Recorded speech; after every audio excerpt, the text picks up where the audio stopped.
Hi, I'm Jen Long, Creative Director at Sizzix, and I'm here at Scrapbook.com today with David Tutera going over his brand new flower collection with us.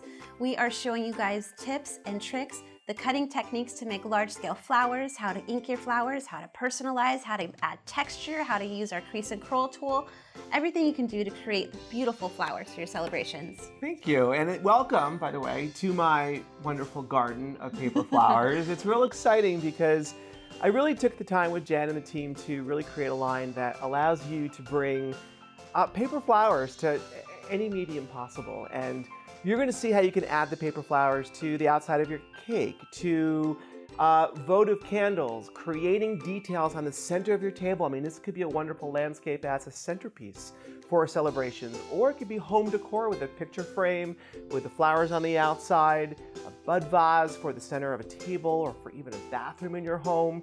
I mean, there's so many different things that you can do. A napkin treatment for your dining table at home or for your celebration, for your wedding specifically. And you can even do favor boxes, and you can create gifting ideas. I mean, there's nothing you can't do, even including the back of a chair for a celebration. So come with us and join me as we walk the garden of paper flowers, because the sky's the limit and you can have so much fun and be incredibly creative. We'd love to see what kind of paper flowers that you guys make and post in Scrapbook.com's gallery, and check back to see the rest of our videos so you can learn even more about how to personalize your flowers for your celebrations. Can't wait to see. Thanks for watching. If you like this video and want to see more from Scrapbook.com, please like, share, subscribe, and leave a message. Happy crafting!